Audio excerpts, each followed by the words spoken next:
Hello, people! Estamos aqui em mais um episódio do Yalabacast.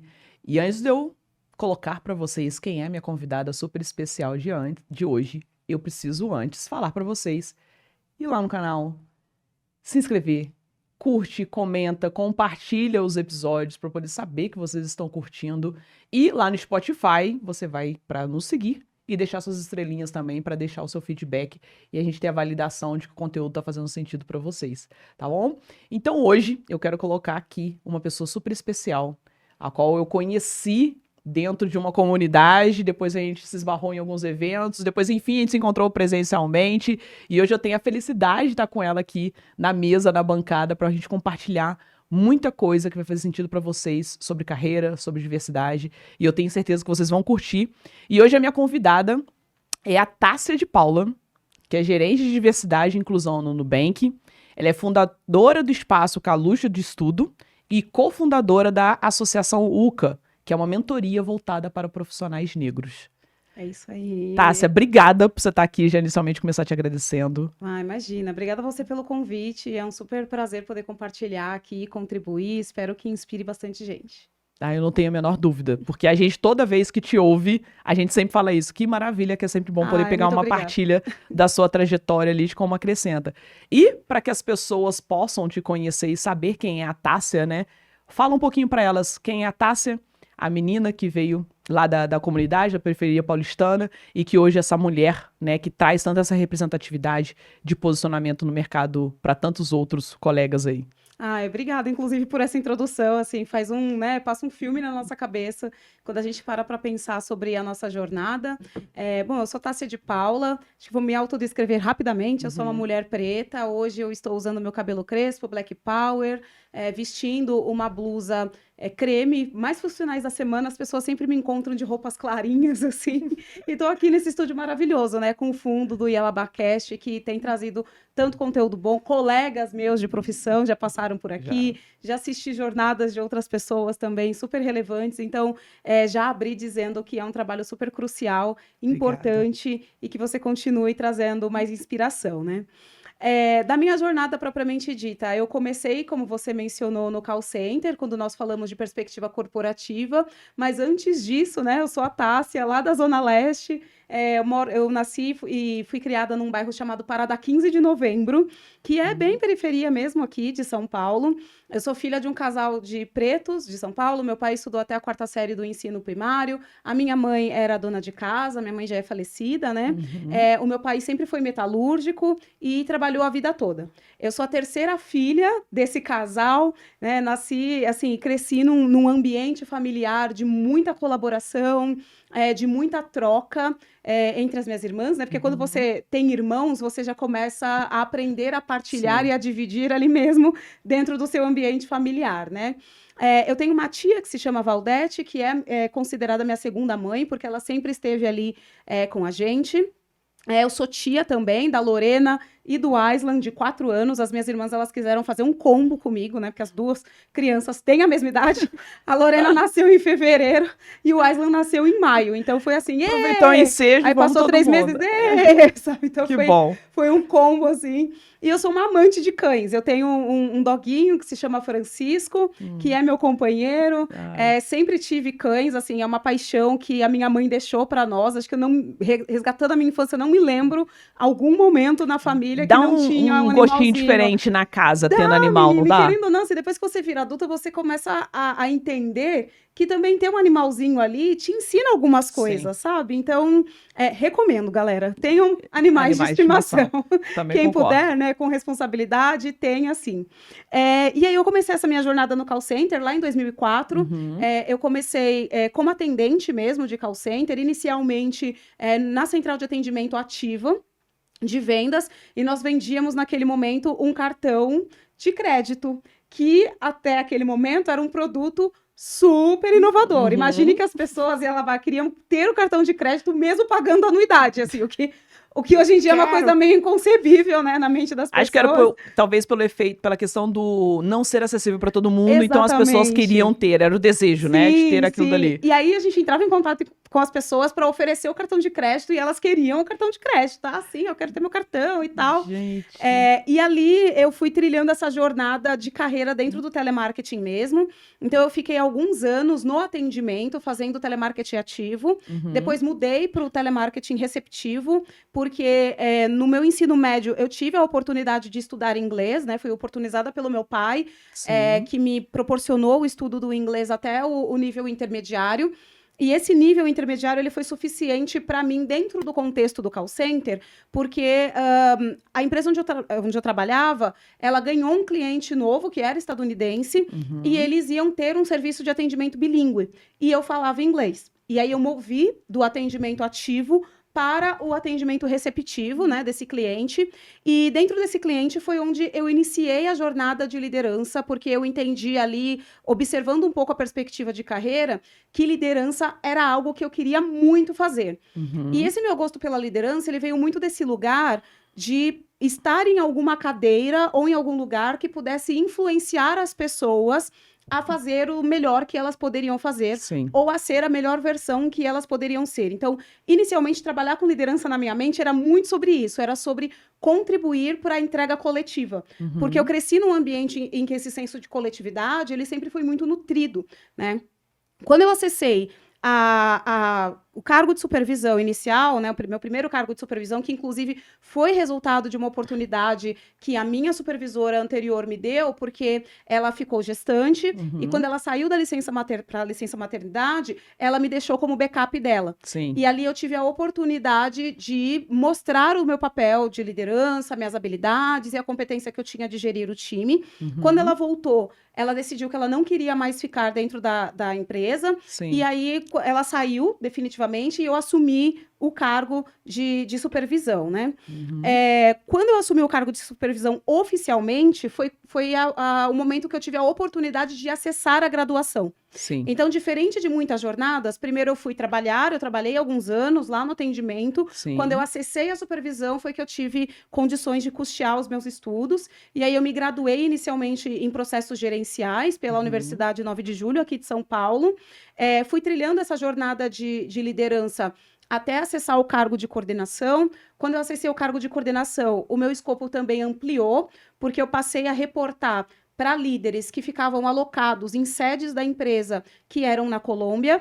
E aí essa liderança também, muito em parceria, desenvolvimento, feedbacks frequentes, direcionamento, também me oportunizaram a assumir a liderança do atendimento. Então, quando eu virei coordenadora, eu me tornei coordenadora do atendimento Brasil mais Colômbia.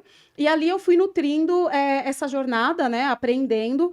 Foi quando eu entrei na primeira pós-graduação, e aí me formei em Marketing e Mídias Digitais pela Fundação Getúlio Vargas.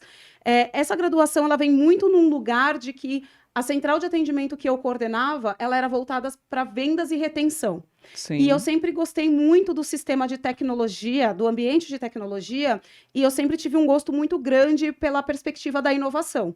Então, estudar marketing e mídias digitais naquele momento era algo que eu percebia que poderia me trazer um conteúdo a mais, que depois eu poderia replicar, né, e aplicar ali na coordenação do call center. Sim. E foi assim, funcionou bem. Aprendi diferentes metodologias, diferentes conhecimentos que eu fui replicando na prática dentro da minha própria equipe, até conseguir ascender o cargo de gerente. Então, eu iniciei pelo cargo de gerente júnior. Quando eu me tornei gerente pleno, tive a oportunidade novamente de ir atuar com equipes fora do país. Aí eu assumi a equipe que até então ficou como Brasil, Colômbia e Europa. A empresa, ela entrou num momento de expansão, a nossa central de atendimento entrou num momento de expansão, Sim. e nesse momento de expansão, eu fui trabalhar em Lisboa, em Portugal, pela própria empresa, com a função, né, com o papel ali de auxiliar na expansão dessa central de atendimento, porque os nossos resultados de Brasil e Colômbia eram tão relevantes que eles entenderam que a gente tinha ali uma receita de sucesso que poderia ser replicada para a operação que estava expandindo na Europa. E aí fui para Portugal, fiquei lá um tempo, trabalhei na expansão. Quando eu retornei, foi que eu entrei no Nubank. Isso foi finalzinho de 2019.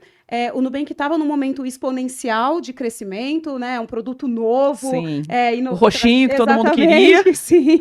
Todo mundo queria um roxinho. Exatamente, trazendo toda aquela inovação. E isso trouxe uma demanda de atendimento ao cliente muito grande, porque o Nubank, ele trouxe uma perspectiva de atendimento ao cliente muito baseada no encantamento desse cliente, né?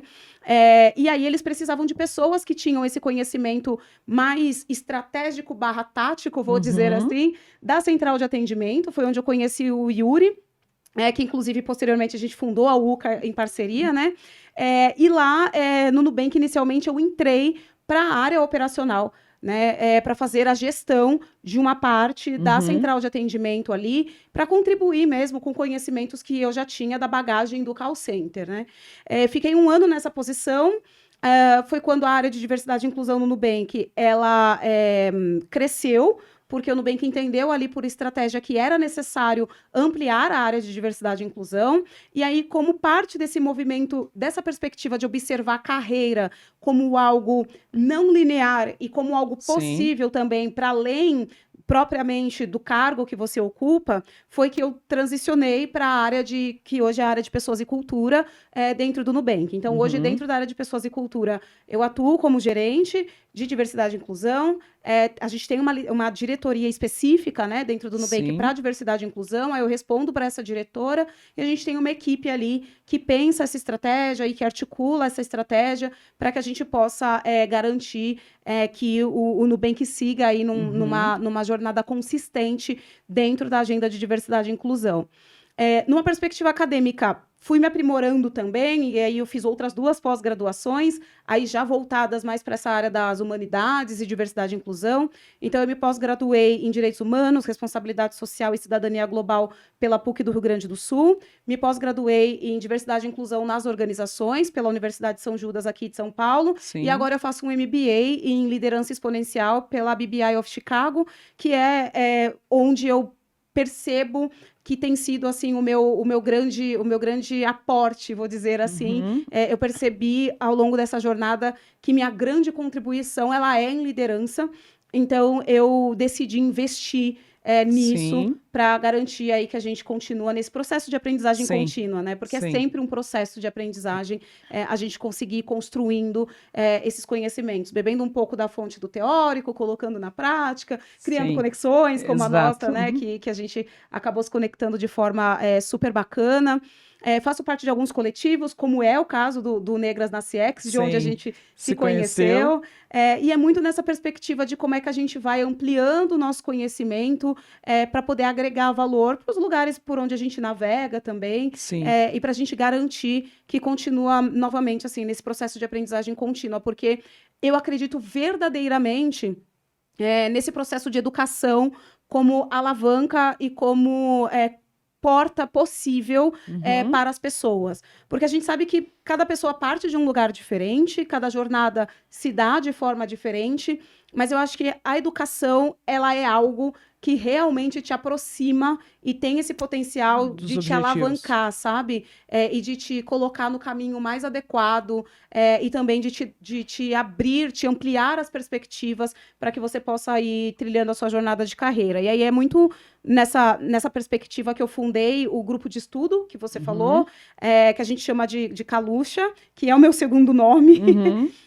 E nesse grupo de estudo a gente basicamente consome obras de profissionais e de pessoas negras que escreveram livros dos mais diferentes assuntos, porque é muito nessa perspectiva de a gente colocar a pessoa negra no centro do saber também e considerar esses saberes criados por essas pessoas negras como fonte de conhecimento relevante para aquilo que nós fazemos. Então, quando você se propõe a ler uma profissional negra, uma obra de um autor negro, você tem a chance de abrir uma outra perspectiva que parte de um outro lugar, que é um lugar diferente daquele que a academia necessariamente tradicional endossa, ali né? coloca, Então, é muito nessa perspectiva que a gente estuda, é um clube do livro, nós nos reunimos de tempos em tempos, né? São mulheres negras que fazem parte desse clube do livro, e tem sido muito gratificante, porque nós lemos os capítulos e depois a gente se reúne para discutir e trocamos ali, aí a gente conta um pouquinho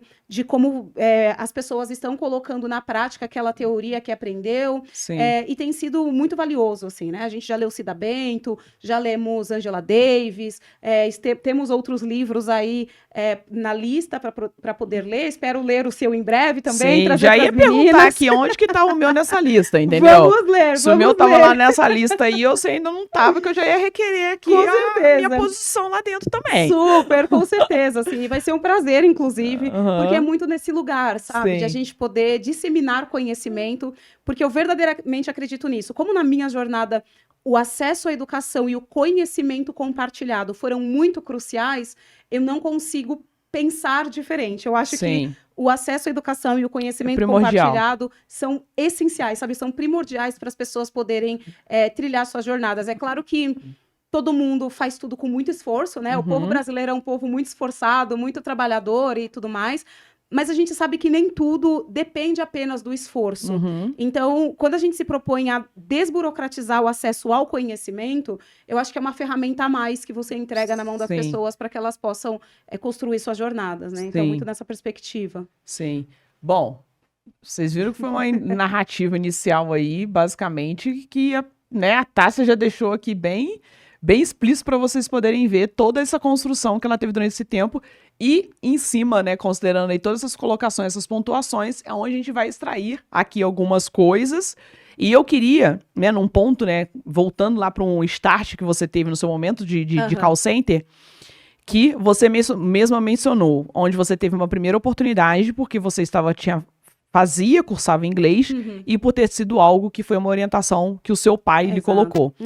E aí, Tássia, eu queria que você pudesse dizer se essa base, né, familiar, porque por vezes a gente tem tanto ali os nossos pais que ou tiveram acesso ou por muitas vezes não tiveram acesso, mas você, né, tendo essa visão, eu me lembro que meu pai me falava muito isso, que a gente tinha que se preparar sempre, porque para quando a oportunidade vir, a gente estar em condições de, né, não achar que quando a oportunidade chegar, aí que eu vou me preparar para poder ter a chance. Então, assim, por vezes as oportunidades, elas existem a todo momento, mas você só consegue observar quando você está pronto para ela. E aí parece que elas se tornam visíveis.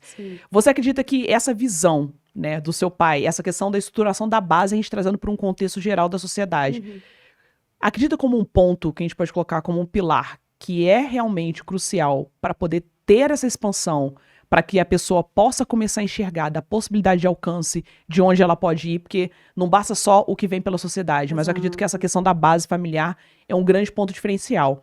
E esse, para você, foi um ponto diferencial? Por exemplo, se o seu pai não tivesse te colocado ali, será que a Tássia teria pensado que o inglês era importante? Eu acho que muito provavelmente sozinho não dá para fazer essa construção, né? Então, assim, eu sei que as pessoas elas partem de modelos de famílias diferentes, né? E a gente aqui pode descrever uma infinidade de modelos de famílias existentes. Tem famílias que são os pais, tem famílias que são pessoas criadas pelos avós, pessoas criadas pelos tios e assim por diante. Mas eu acho que para mim, o conceito de família é este, que é a sua rede, a rede de apoio que existe, que te cerca, que te encoraja e que te impulsiona. Sendo essa pessoa com um vínculo sanguíneo ou não, sendo essa pessoa a sua progenitora ou não. Então, acho que esse contexto de família que é identificar essa rede que te impulsiona, que te motiva e que planta em você a semente para que você acredite, acho que tudo parte também do acreditar, para que você minimamente acredite que é possível e de que há um caminho, é extremamente crucial. Na minha jornada foi muito importante, né? Todas essas sementes plantadas na minha casa, a minha mãe, ela sempre foi muito, muito, muito incentivadora nossa da leitura. Então, agora eu vou entregar minha idade aqui, né? Eu e minhas irmãs, nós lemos a série Vagalume todinha. Só quem agora vai lembrar da série Vagalume. Lemos todos os livros da série Vagalume. Meu pai comprava almanaque para a gente ler. Então, existia realmente uma crença verdadeira sobre a importância da educação. E essa crença, ela foi muito crucial para a construção da minha base. E foi a partir daí que eu fui trilhando essa jornada, né? Então, mesmo sendo uma pessoa que não acessou um ambiente acadêmico, mesmo sendo uma pessoa que estudou bem menos da metade do que eu, Sim. eles traziam para nós ali, para mim e para as minhas irmãs, esse contexto, né? Essa base de que você precisa se ancorar em algo positivo para, a partir daí, trilhar o seu caminho. Então, acho que respondendo a sua pergunta, sim, eu acho que é crucial a pessoa se cercar de uma rede de apoio que é positiva, e pessoas que têm o privilégio de ter isso, seja através de uma rede de apoio familiar ou de amigos, elas têm mais condição de vislumbrar futuros possíveis, porque muitas vezes, para algumas dessas jornadas, são futuros que a pessoa vislumbra, mas que, inclusive, ela nunca viu. Né? Eu mesma queria me tornar uma pessoa líder. Nunca tinha visto uma mulher negra líder. Mas eu queria ser aquela pessoa, e impulsionada e muito utilizando essa base sólida da confiança, da retroalimentação, da motivação que eu fui trilhando, né? E até mesmo para não desistir. Sim. Porque essa jornada, ela não é fácil. Antes de eu entrar no call center, eu bati em várias outras portas. Porque eu estava recém-saída do ensino médio. Eu precisava de um emprego de carteira assinada, porque eu precisava ter fundos para financiar a minha faculdade. E foram várias portas que se fecharam. E todas as vezes que eu saía para entrevista e voltava para casa e falava para minha mãe, olha, não deu de novo. E ela falava, não tem problema, tenta novamente, se prepara, procura entender o motivo desses nãos. Trabalha nos motivos desses nãos e volta. Né? Então, eu acho que esse ambiente... de novo, seja ele qual for, construído por uma base familiar heteronormativa, como foi a minha, ou por qualquer base de rede de apoio que você considere sua família, é extremamente relevante, porque é aquele lugar para onde você volta e que você repactua com o seu propósito, que você relembra o porquê de você estar fazendo aquilo, e que você tem ali uma ingestão de ânimo para continuar. Para mim, esta base é até hoje essencial. As pessoas falam, tá, se você acendeu diferentes lugares. É verdade. Mas a minha base familiar, o meu contexto ali da minha rede de apoio, é sempre o lugar para onde eu volto. E quando, na dúvida, a gente repactua, a gente pensa. Minhas irmãs me dão vários feedbacks. Elas, olha, tá indo bem aqui, não tá indo bem ali. Isso, Tássia, parabéns pela sua conquista. Mesmo que sejam pequenas conquistas. Sim. Então, isso na minha perspectiva, é realmente muito essencial. E pessoas que têm isso ou que constroem isso, de novo, seja com as relações que forem, são pessoas muito privilegiadas num sentido de rede de apoio. Porque essa rede, ela tem realmente o poder de você retornar, se retroalimentar e continuar avançando, sabe? Sim. Porque eu acho que não existe avanço somente na individualidade. Para mim, avanço é coletivo, e essa coletividade, no meu caso, começou dentro da minha casa.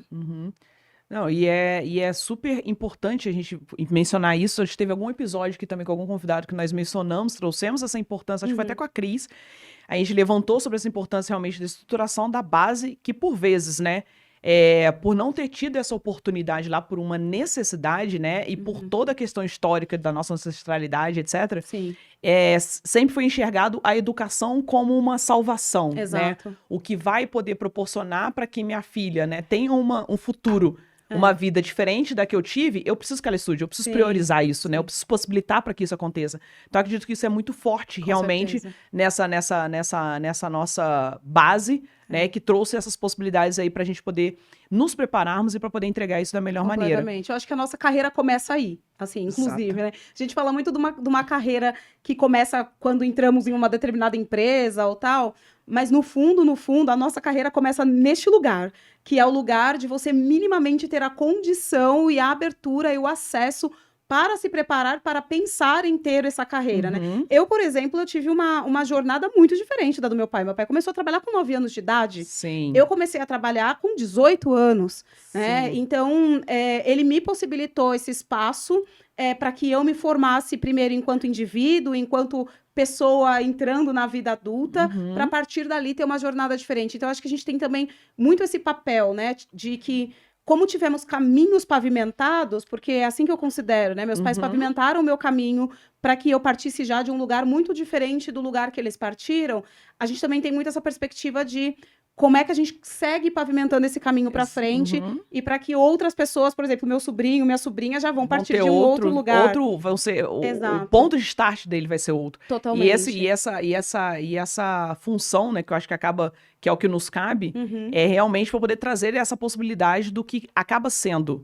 Porque, por exemplo, e aí, até linkando esse ponto com outro, que por vezes as pessoas veem, enxergam, obviamente, que são pontos difíceis de você conseguir ter uma obtenção, né? Ou do sucesso é muito subjetivo, mas vamos colocar pontos de melhoria de vida. Mas, trazendo para o ponto da educação e essa ponta do calçar, né? Essa trajetória que a gente está sinalizando. Sim. Mas o que eu gosto de enfatizar, porque por vezes as pessoas, elas desacreditam da possibilidade do realmente investir na educação, de que a melhoria de vida dela vai acontecer. Mas é porque eu vejo, principalmente hoje, no momento atual, e aí eu queria que você trouxesse a sua percepção também, que a visão é de que as coisas vão acontecer de uma maneira muito instantânea, né? De que vai ser tudo muito rápido. Eu acredito que essa questão tecnológica, né, e hoje a acessibilidade da vida digital, ela, não é que ela corrompeu, mas ela trouxe um viés de se acreditar que as coisas são muito assim, automáticas. né? Exatamente, que você deu start aqui e que, de repente, esse é o caminho mais prático e viável para você ter um retorno financeiro. Então, acredito que as pessoas, elas estão minadas por esse sentimento, onde passou-se a desacreditar de que a preparação, a busca pela educação, realmente investir nisso, buscar conhecimento, etc., vai te proporcionar isso, né? Como até saiu recentemente que a gente está numa geração mais nem de todos os tempos, né? Que nem estuda nem trabalha. Sim, eu ouvi falar isso também. A gente pensa, o que vai ser do futuro do país? Como vai se funcionar, né? Porque a gente tem tudo. Porque isso, gente, a gente tá falando de um ponto de uma geração nem, mas isso acarreta em toda uma questão também governamental. Sim, com certeza. Porque como é que o sistema vai se manter, previdências, etc e tal, se nós não temos, porque são as pessoas que trabalham, que subsidiam, para que a gente possa manter a aposentadoria e N outros pagamentos das pessoas que já estão nessa outra fase da vida. Exato. E com as pessoas vivendo cada vez mais essa dívida é maior. Então, assim, uma coisa está muito ligada à outra. E aí a gente trazendo para essa questão realmente da estruturação e do conhecimento, e como pilar principal, o que você colocaria, né, ou como trazer, e aí ligando já também para a saída da Tássia, quando ela saiu ali do call center, e indo para a liderança, nessa visão do que eu preciso realmente colocar como desenho na minha trajetória para eu poder buscar e criar, porque nem sempre as oportunidades elas vão estar ali, mas você pode criá-las. Sim, com certeza. Você vai potencializar a sua condição de estar naquele espaço. Exato. Que foi até o momento que você teve ali, aquela oportunidade. A oportunidade que a sua gestora saiu de licença e você teve o espaço para estar ali, foi para você ter a sua validação de se realmente você ia se dar bem, porque uma coisa é a gente acreditar. Sim. E uma coisa na hora que a gente vai para a prática e ver, opa, realmente eu me dou bem aqui. Para você ter essa sua validação como liderança, como pessoa que trouxe resultado, para você aí sim começar a ter essa estruturação. O que você consegue pontuar e trazer, de repente, até para essas gerações e para quem tá ouvindo a gente, que de repente tá no Open to Work aí também, e que poderia dar de uma orientação para eles? Eu acho que esse ponto é muito bom, porque assim, de tempos em tempos eu recebo feedbacks de pessoas que foram lideradas por mim, que falam, nossa, Tássia, você foi uma boa líder, você foi uma líder que me ajudou a perceber outras perspectivas, a encarar as coisas de outro jeito. E para mim, assim, esse é o melhor feedback que poderia haver de uma pessoa que se propõe a ocupar cargo de liderança, porque eu acho que o líder tem esse lugar, que é o lugar de quem sim, claro, demanda, de quem cobra resultados, mas também de quem direciona minimamente, né? Sim. E aí, trazendo para sua pergunta, não existe lanche grátis, né? Como dizem por aí, não existe. Não mesmo. Então, jornada corporativa ou jornada, enfim, de carreira, construções, são de fato construções.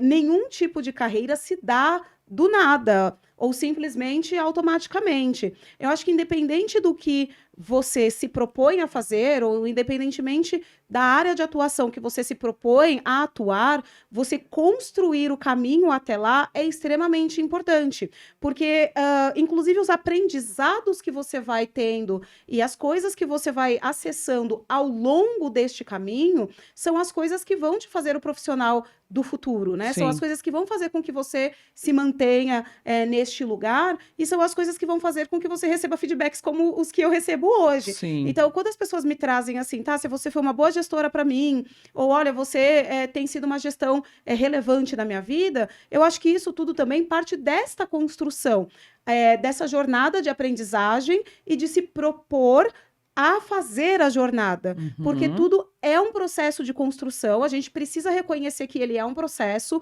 principalmente se a gente está pensando em jornadas corporativas sustentáveis. Sim. Porque se a jornada ela não for construída, se ela não for sendo pavimentada através dos estudos que você faz, através das oportunidades que você se expõe a elas, porque a oportunidade, às vezes, ela existe, mas Sim. você também tem que se expor a ela, né? O que você está fazendo para que as pessoas também percebam a sua relevância dentro daquele trabalho que você executa. Então, tudo isso, na minha perspectiva, é construção, sim. Eu acho que não existe sucesso de curtíssimo prazo. E ainda que houvesse um sucesso de curtíssimo prazo, esse tipo de sucesso também precisa ser nutrido. Sim. Para que Porque não ele sustenta, senão vai ser aquela coisa imediatista também. para que ele seja sustentável. Então, buscar a sustentabilidade é muito importante na nossa carreira. Como você mencionou, as pessoas elas estão com expectativa de vida maior, né? As pessoas elas estão trabalhando por mais anos do que elas trabalhavam antes. Então, se você parar para pensar, o que vai ser de mim daqui a um certo tempo, se eu não seguir aprendendo, se eu não seguir me disponibilizando, se eu não seguir me expondo a novidades, as coisas que acontecem na sociedade, o que vai ser de mim, Sim. né, daqui a um tempo? Porque, no final das contas, esse super individualismo que as pessoas pautam, ele não existe. Né? Ninguém é tão independente a ponto de não precisar de todo um ecossistema para se manter dentro dessa sociedade, né? A sociedade é plural, ela é sobre diferentes indivíduos de perspectivas diferentes, vivenciando e fazendo ali com que essa sociedade aconteça. Então, eu acho que você se fechar nesse lugar individualista de mindset fixo, né? Como as pessoas falam, de pensamento fixo, que é não preciso, não Síndrome necessito. de Gabriela também. Gente, eu nasci assim, não assim, não vou contribui, mudar. né? Então, como diz Oprah Winfrey, né? O que nos trouxe até aqui não é o que vai nos levar adiante. Então, se a gente realmente pensa uma perspectiva de futuro, essa perspectiva de futuro, ela precisa passar por processos, por construção, e esses processos e essa construção nem sempre vão ser agradáveis, porque mudar custa, mudar dói muitas vezes, realmente leva tempo, muitas coisas. O resultado das coisas nem sempre é tão imediato, e aí você se deparar com essas verdades do mundo e do viver em sociedade, para algumas pessoas pode ser mais doloroso do que para outras, mas eu acho que é parte do processo, e o processo ele precisa existir. Independentemente da área que a pessoa escolhe atuar, você precisa se propor a fazer parte desse processo. Não, e muito importante esse ponto que você mencionou agora, porque, né, e por vezes quando a gente inicia, né, ou se está dentro de uma trajetória de construção ali corporativa e etc., a gente acredita que a gente logo tem que ter chance porque a gente é muito bom. É natural, né, da pessoa automaticamente. Eu comecei, passei 3 meses de experiência ali de repente e eu já acredito que eu tenho condições de, ou que eu faço melhor de quem está lá na ponta fazendo. E é importante, né, até porque as pessoas hoje olham para as pessoas que estão nesse papel, né, que ocupam essas funções e miram ali, só que ela tem que, como eu costumo dizer, não tem que olhar para agora, ela tem que olhar para essa pessoa lá atrás. Não dá para você se medir pela régua de outra pessoa, não vai bater. E essa questão do respeitar realmente o processo, suportar, porque vem, como você disse, não é fácil. Existem abdicações que você precisa fazer e que por vezes são difíceis e são dolorosas, que você precisa abrir mão sim, em prol daquilo que realmente você vai desejar, naquilo que você deseja construir, e que isso vai vir com o tempo. Exato. Né? Como você mesma mencionou, você começou ali num tempo ali de call center, né? Eu também comecei no call center. A gente vai criar uma comunidade, tá, gente? Viemos do call center, ou call center é tudo, do call center pro mundo, alguma coisa tem que ser criada, porque até pessoas, ontem, né? Ontem também, essa semana eu gravei um episódio com outro líder de CS e CX, que trabalha numa tech pra parte de previdência privada e tal, e ele também veio, trabalhou pelo call center, ele tentou fugir, que ele falou, cara, ali é o destino de todo mundo que vem da comunidade, eu vou estudar arquitetura, porque eu não quero isso pra mim, mas acabou isso aqui não rolando, ele teve que ir pro call center, eu falei, é do call center pro mundo, porque é o call center que revela talentos nesse país. Isso, sim, com certeza, porque também é um ambiente, né, super multifuncional ali, então você acaba também descobrindo até habilidades que você nem sabia que tinha. E isso é muito válido as pessoas poderem observar, porque por vezes, gente, a gente olha pequenas oportunidades, pequenas porque a gente considera pequena. Exato. A gente desconsidera, não valoriza, porque acha que aquilo não vai direcionar a gente pra onde a gente realmente quer. Não, Exato. mas eu quero aquilo pra minha vida. Como é que eu vou Uhum. fazer isso daqui? E é ali que te dá o start. Da Verdade. mesma forma com você, isso aconteceu comigo também, comecei num call center, observando o meu contexto. E aí, gente, entra muito o papel do colaborador, tá? Porque a gente costuma sempre colocar pro lado da liderança, Ah, sim. de que é ela que tem que disseminar, criar você, cultivar, te desenvolver. Ela tem esse papel, sim. Só que não é ela que vai ficar colocando a oportunidade no seu Exato. colo. Ela precisa observar. Ela precisa ver suas competências, ela precisa ver o que você Totalmente. realmente pode dar ali de feeling, porque por vezes nem coisas que passavam na cabeça da própria liderança ou na estratégia do negócio vai passar a ser evidenciado quando ela passar a observar o que você Totalmente. traz. Sim, com certeza. E aí é na hora que ela fala, opa, mas a pessoa, ela é boa nisso aqui. Exato. Por que a gente não cria, de repente, vamos então desenvolver esse braço para a pessoa poder estar à frente disso daqui? Exato. Então, eu acredito que o colaborador, ele precisa também ter esse olhar e esse cuidado do que eu preciso respeitar de tempo, do que eu preciso entregar para ter uma oportunidade Uhum. e do que eu preciso realmente compreender para ter essa oportunidade de liderança. Com certeza. Eu concordo muito, porque assim, eu acho que tudo isso que você falou passa muito também de a gente se propor a fazer esse processo de autoconhecimento e de autopercepção, sabe? Qual é o Uhum. contexto que você está inserido?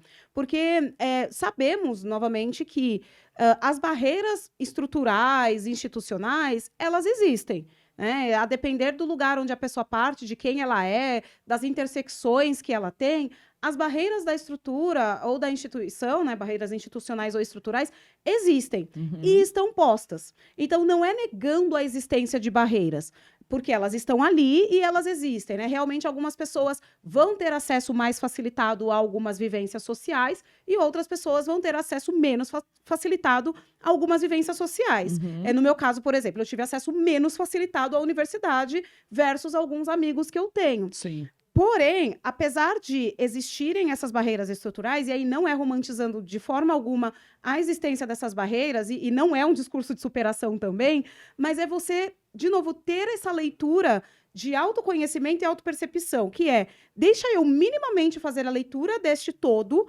né, conhecer a existência dessas barreiras, e eu entender, a partir do meu lugar de protagonista da minha própria vida, da minha própria jornada, que caminhos são esses que eu vou desenhar para poder, muitas vezes, contornar essas barreiras, ou Sim. minimamente para encontrar outros caminhos. Então, eu acho que é muito essa perspectiva, sabe, Alabá, de não vamos negar as barreiras existentes, mas a gente precisa se dar o direito de se colocar como protagonista da própria jornada de carreira e fazer essa leitura e esse exercício de autoconhecimento para a construção desse seu plano, seja ele Sim. qual for, para que você avance apesar dessas barreiras todas, né? Uhum. Então, meu pai, por exemplo, a despeito de todas as horas extras que ele fez e todas as peças que ele teve que montar na metalúrgica, ele percebia este caminho como sendo um caminho para que as filhas dele pudessem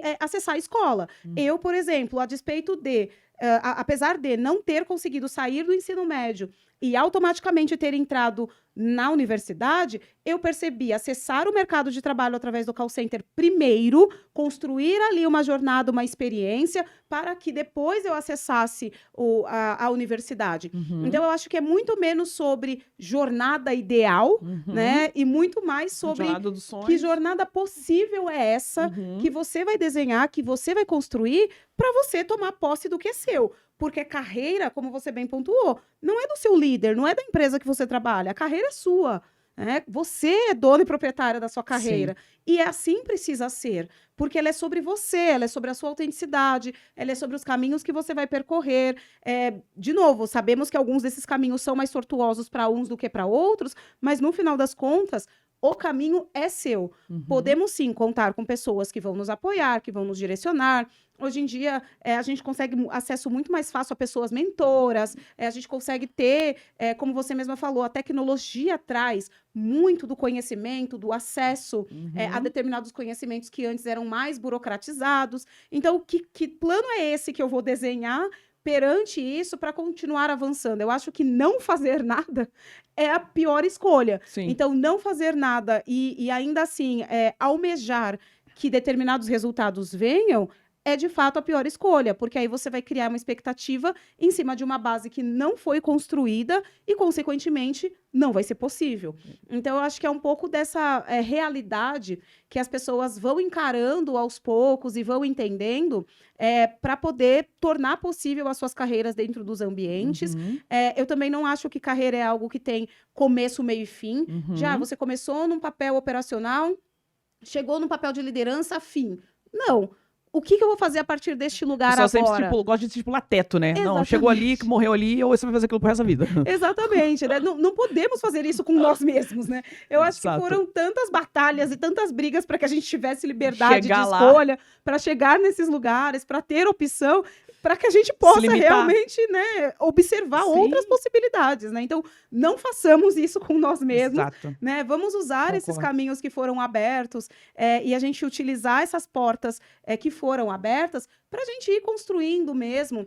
E o ritmo, ele também vai se dar de forma diferente a cada pessoa, né? Então, eu conheço pessoas que saíram do atendimento e que foram para a supervisão, sei lá, em 1 ano.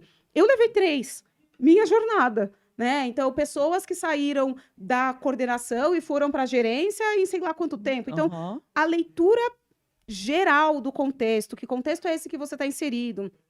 Esse exercício de autoconhecimento, que é de que pontos são esses que eu tenho para desenvolver, porque fazer o reconhecimento disso também é importante.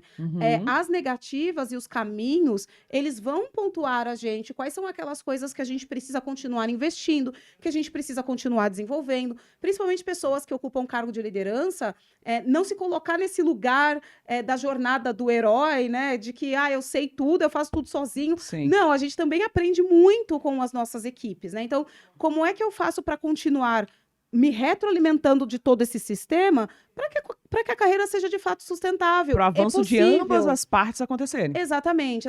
Mas eu sou muito assim, eu acredito muito nessas possibilidades de construção, para que a gente possa construir algo que faça sentido, algo que seja sólido, sustentável e que te traga o retorno, que é como você falou, sucesso é muito relativo.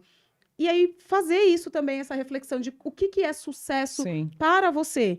O que é considerado um avanço para você. Porque, como você mesma bem pontuou, eu concordo muito, essa comparação direta de jornada com a outra pessoa é muito complicada. Acho que você pode, sim, ouvir a jornada das pessoas e beber da fonte dessas jornadas para se inspirar, para aprender caminhos, para poder, enfim, ampliar as suas perspectivas, mas a sua jornada nunca vai ser igual à do outro. E ela não vai ser porque as pessoas, elas partem de lugares diferentes e, além disso, elas são pessoas diferentes. Eu e minhas irmãs, a gente partiu do mesmo lugar.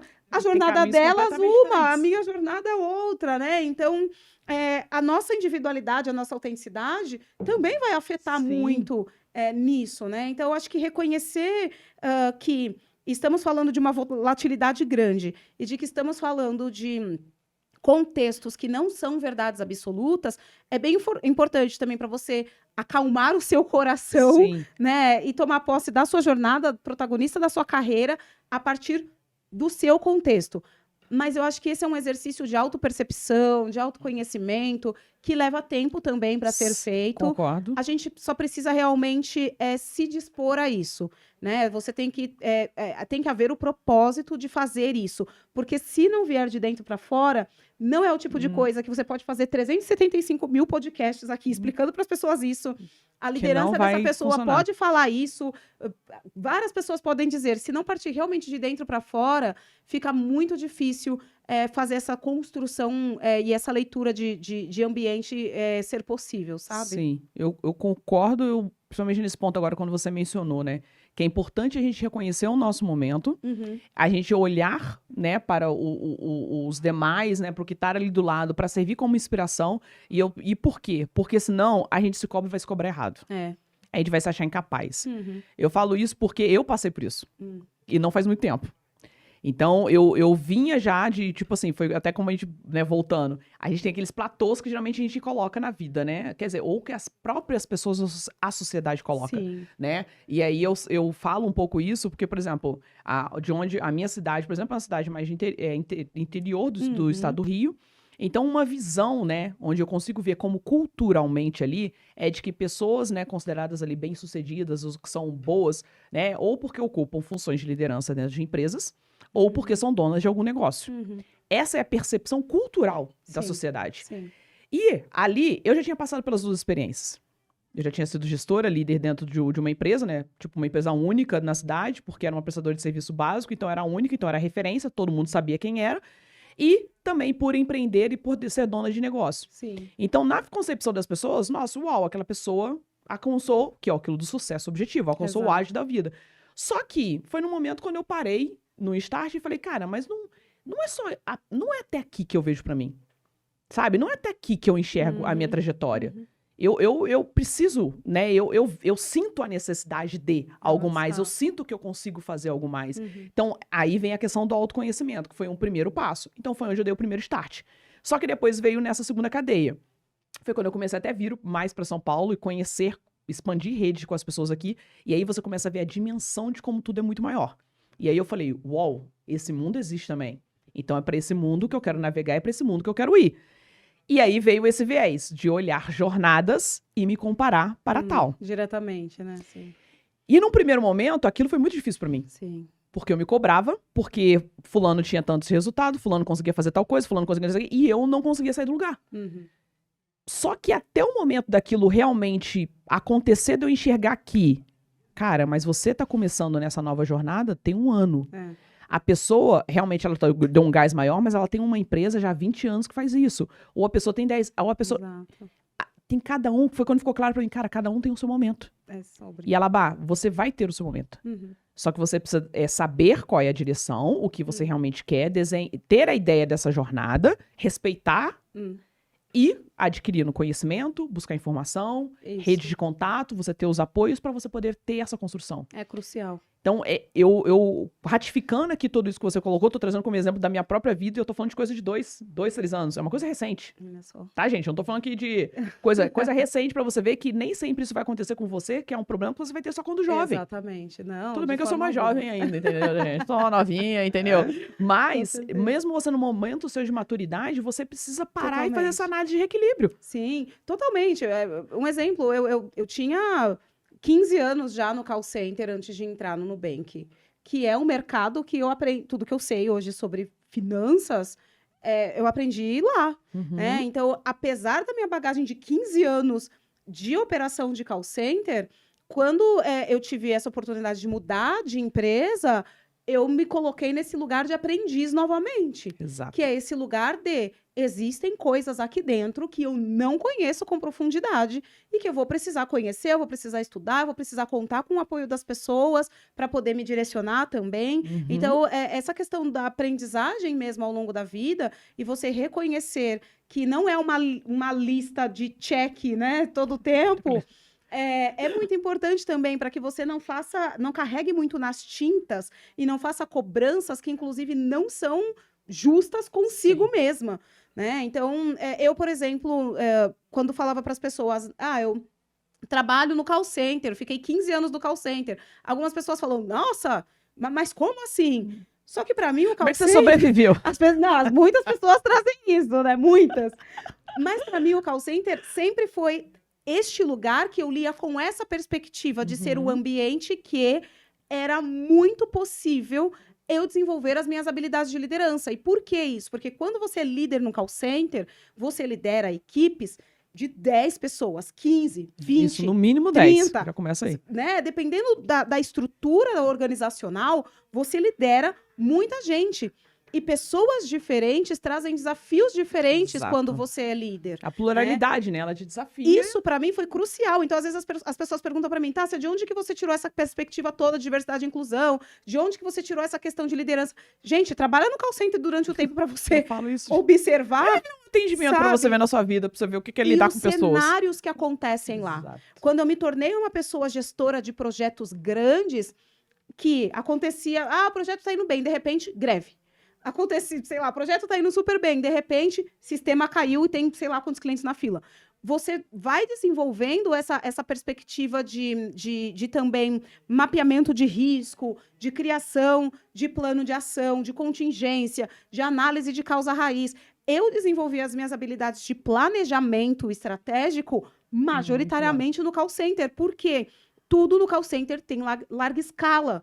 Tudo no call center tem largo impacto. Você, dependendo da decisão que toma, gera um impacto no cliente final. Sim. E nós que trabalhávamos lá com tecnologia, com servidores, a gente podia parar uma empresa, né? Se fizesse alguma coisa de forma incorreta. Sim. Então, eu acho que é muito você também observar o lugar que você ocupa hoje sobre essa perspectiva, que é que coisas ou habilidades são essas que eu estou desenvolvendo ou que eu tenho a chance de desenvolver a partir deste lugar que eu estou ocupando hoje. Hoje, dentro de uma fintech, eu aplico muito dos conhecimentos que eu conheci e que eu tive acesso lá no call center. As pessoas no trabalho hoje, elas falam muito, nossa, Tássia, você tem uma capacidade de planejamento ou de dar tração nas coisas que é tomada de decisão, resolução de problemas. Assim, sabe? Isso foi naturalizando em mim, porque eu fui tendo a chance de ir praticando, de ir entendendo outros contextos. Então, eu acho que também parte muito desse lugar, assim, de observar as coisas não somente da perspectiva da escassez, tipo, ao invés de observar apenas a perspectiva do o que eu não tenho, não tenho o cargo, não tenho tal posição. O que é que eu tenho para que eu possa utilizar e beber dessa fonte na construção daquele caminho que eu quero alcançar? Sim. Então, eu acho que é muito relevante isso. Claro que eu tive muitas inspirações ao longo do caminho, muitas pessoas, líderes que me inspiraram a respeito de coisas que eu poderia fazer e coisas que eu não deveria fazer também, né? Então, porque a gente também aprende muito como não fazer. Então, eu acho que respeitar esse processo e dentro do possível, de novo, não romantizando todas as barreiras existentes, mas dentro do possível você se permitir ser esta pessoa aprendiz ao longo da jornada, ela é o que vai tirando um pouco dessas amarras e desse peso e vai tornando aquelas coisas um pouco mais possível. Então, você humanizar um pouco mais essa jornada, a sua relação com as pessoas, a sua relação com a empresa, e você ir entendendo um pouco mais de como é que você pode beber dessas fontes é bem importante. Sim. Até hoje, as pessoas da minha equipe me ensinam coisas que eu não sei. Quando eu movi para a área de pessoas e cultura, tinha várias coisas que eu não sabia e que a minha equipe me ensinou. E eu fui ensinando para a minha equipe outras coisas que eu sabia e que eles não. Então, acho que a perspectiva de você trabalhar equipes plurais e de você trabalhar, beber da fonte do lugar que você ocupa hoje é muito importante para que você também possa não carregar tanto assim nas tintas e dar para as coisas o peso que elas realmente têm. Né? Não muito maior, não muito menor, mas você minimamente dá para as coisas o peso que elas têm e ir construindo essa jornada no caminho que você quer.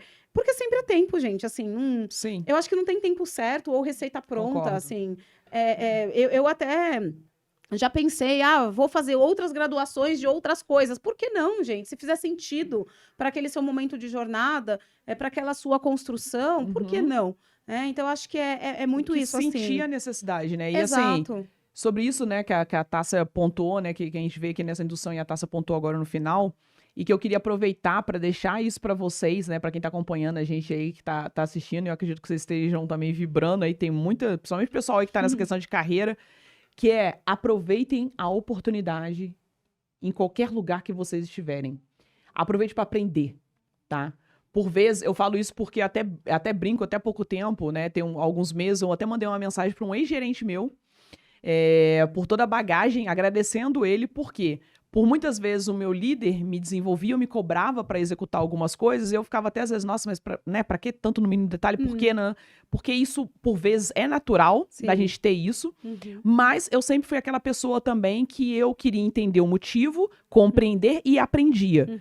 Então, por que eu tô dizendo isso, gente? Aproveita, independente do papel e onde vocês estiverem exercendo uma função, aprenda sobre. Exato. Porque isso vai ser válido e vai ser útil em algum momento da sua trajetória, da sua jornada. Vai. Porque hoje, por exemplo, o que eu faço muito dentro das empresas, né, entregando esse serviço de consultoria, eu tenho uma bagagem, uma sustentação de muito do meu mundo corporativo. Que eu E aprendi uma com muita perspectiva que gente vem de lá. que me deram uma bagagem realmente sólida, ou seja, que eu tenho ali validada, que realmente deu resultado, e que eu sei que era realmente, entendi que era primordial, e eu vejo que as pessoas, né, que não conseguem lá ter essa visão hoje, e levar isso para elas. Então, aproveite as oportunidades. Mesmo se você tá aí num call center, que você acha que, eu vou ficar aqui atendendo, observa.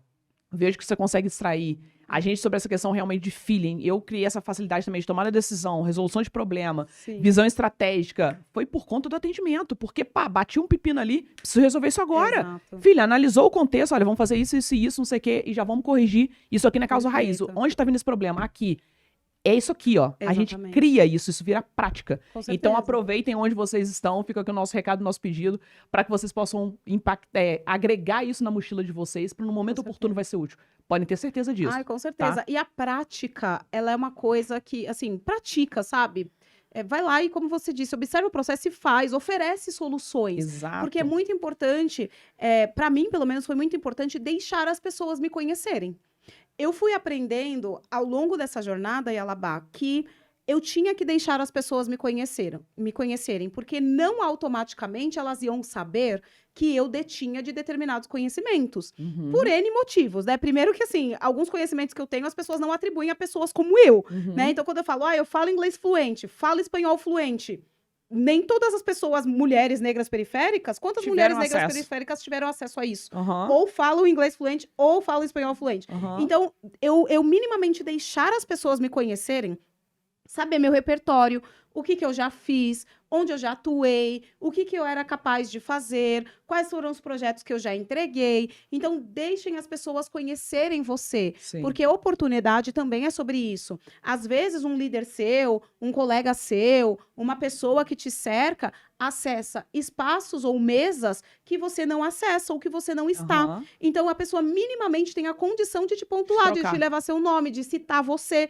Né? Então, acho que é importante também fazer este trabalho da autopromoção, a gente tirar um pouco esse estigma da autopromoção, que muitas vezes é percebido como algo super, super negativo, mas se você não disser quem você é, o que você é capaz de fazer, as coisas que você conhece, automaticamente vai ser impossível. As pessoas não vão saber na sua totalidade o que você faz ou o que você é capaz de fazer. Então, se autopromova também nessa perspectiva e observe os problemas tentando oferecer solução, né? Então, o exemplo que você traz do call center, tô atendendo aqui 50 chamadas. Será que eu, enquanto pessoa do atendimento, não tenho a ideia de alguma sugestão de como essas 50 chamadas poderiam se tornar 25? Uhum.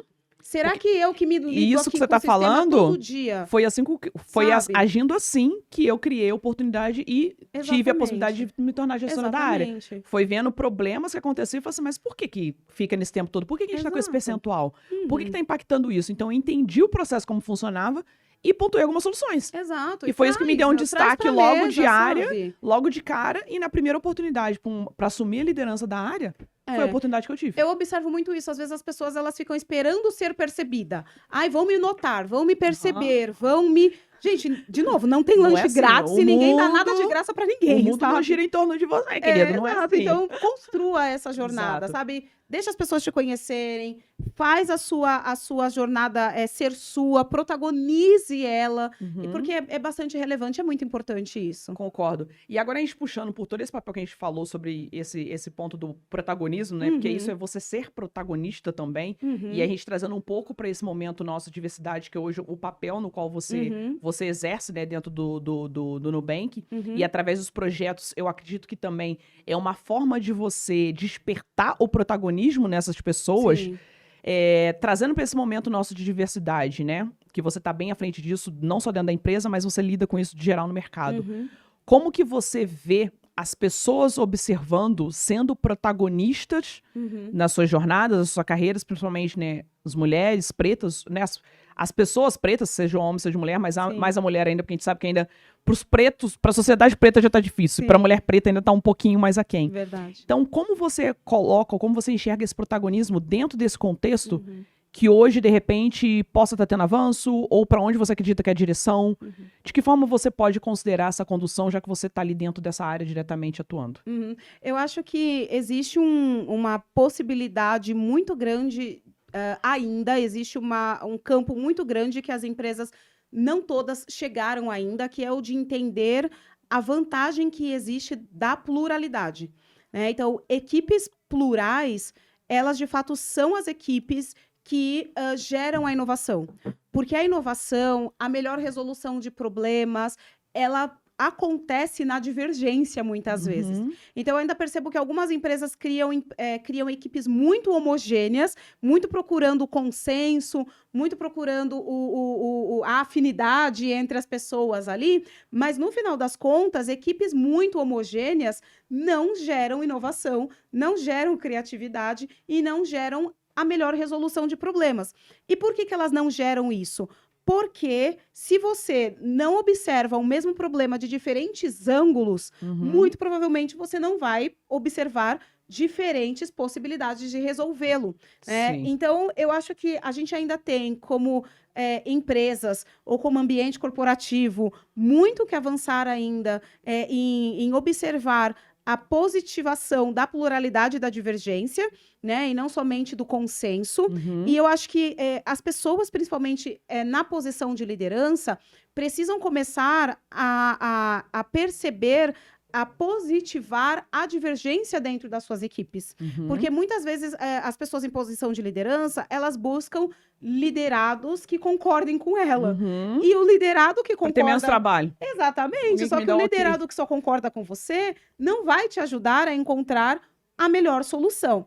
Então, eu acho que ainda existem muitos caminhos possíveis para diversidade e inclusão dentro das organizações, não somente a partir da área de diversidade e inclusão, mas também das pessoas perceberem como é que elas conseguem agregar valor e trazer vantagem competitiva para dentro dos lugares que elas ocupam, a partir de serem quem elas são.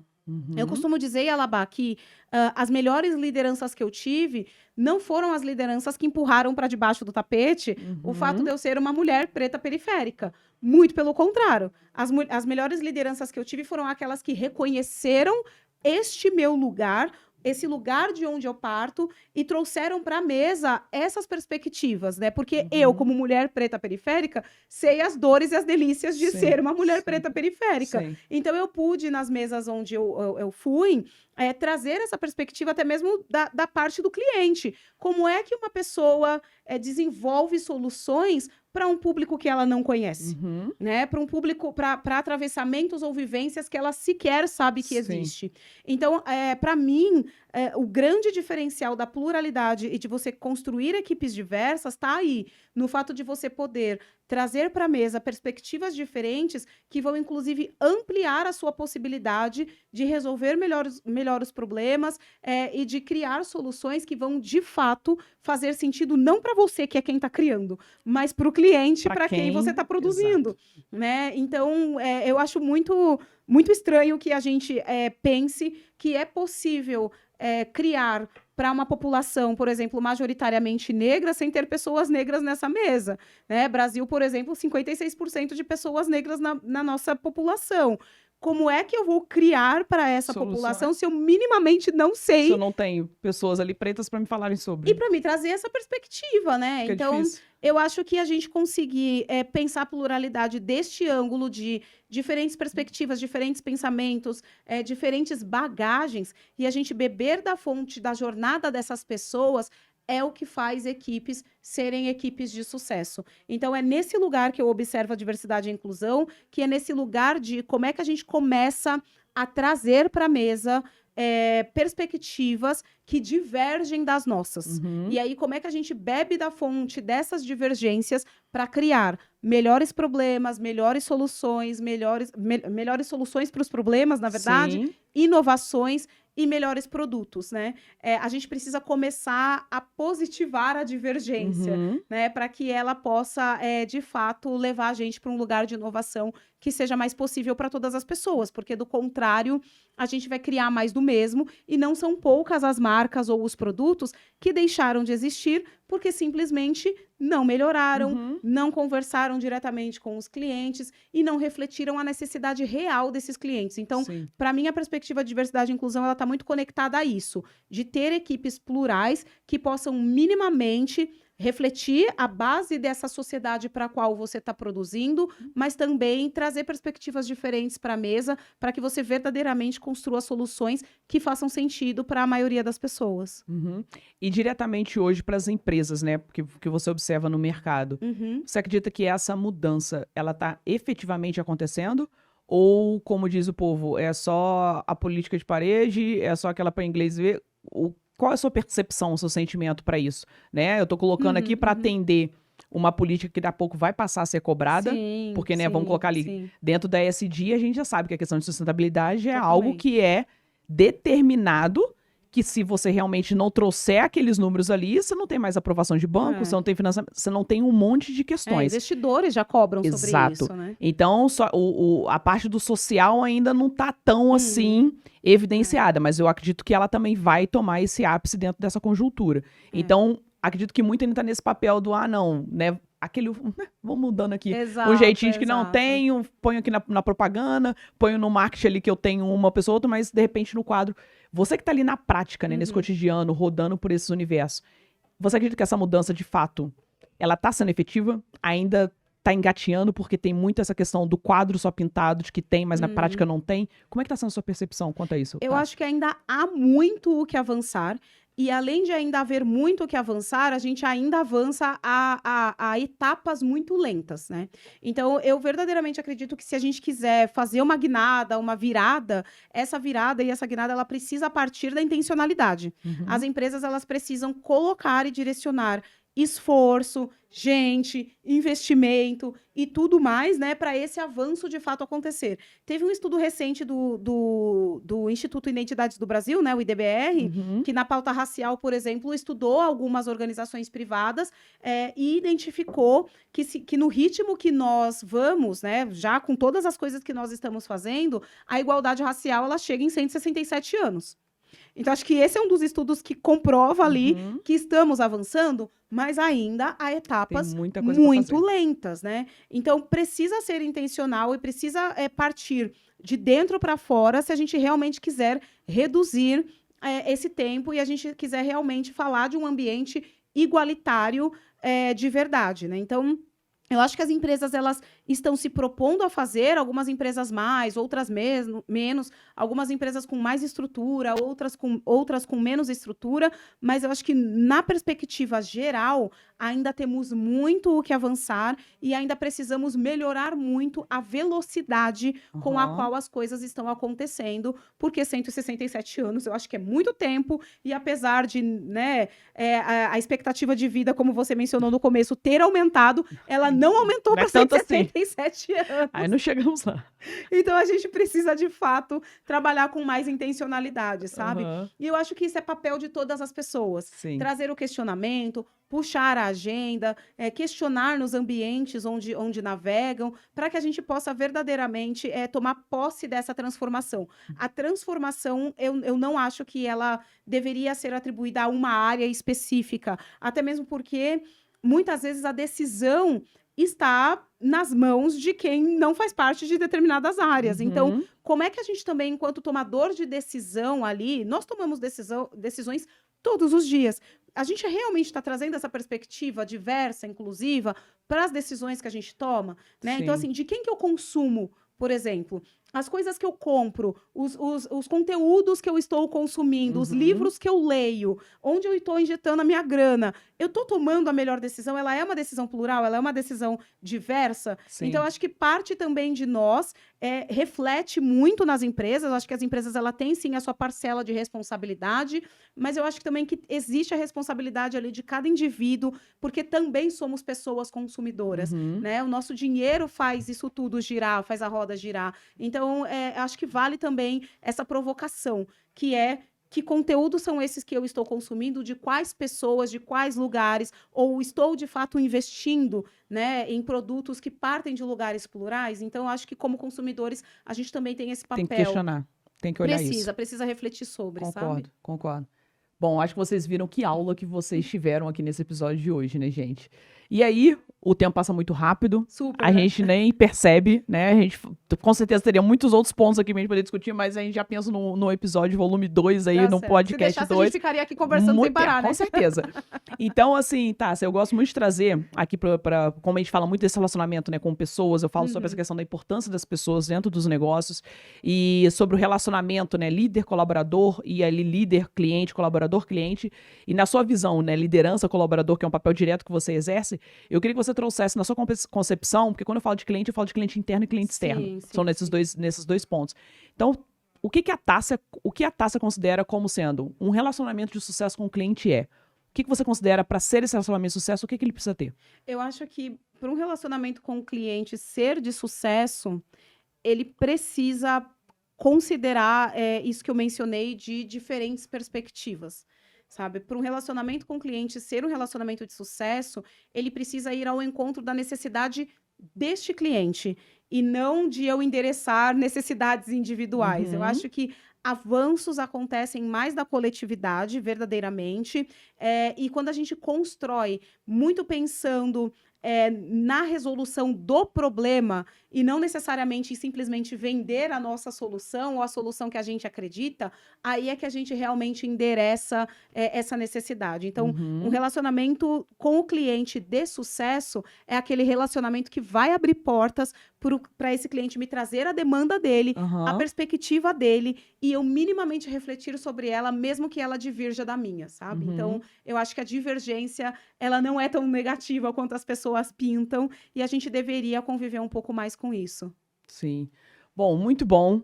Tássia, te agradeço super pelo seu tempo, por você ter vindo aqui, batido esse papo com a gente, ter colocado aí tantos ensinamentos sobre carreira, sobre liderança, sobre essa questão de diversidade, sobre a pluralidade. Acredito que as pessoas pegaram bastante informação. Então, muito obrigada por você estar aqui com a gente nesse dia de hoje, tá? Obrigada a você pelo convite, foi um prazer, assim, muito boa a conversa, parabéns pela condução. Obrigado. Como eu falei, ficaria horas conversando aqui mais um pouquinho, e eu espero que realmente plante essa semente no pessoal, de que é possível a gente construir nossas carreiras e sermos protagonistas delas, respeitando o processo, respeitando as etapas e acreditando verdadeiramente. E para além de acreditando, agindo, né? Porque aí é verbo, né? Tem que trazer o verbo para a mesa. Vamos Para agir. que a gente possa realmente fazer a transformação acontecer. Exatamente, maravilhosa. Bom, turma, encerramos mais um episódio aqui do Yalabacast. Tenho certeza que vocês curtiram bastante, então não esquece de curtir, deixe seu comentário que eu quero saber o feedback de vocês depois. E semana que vem a gente tem mais um episódio ao ar aí no canal para vocês. Tchau, tchau. Tchau, gente.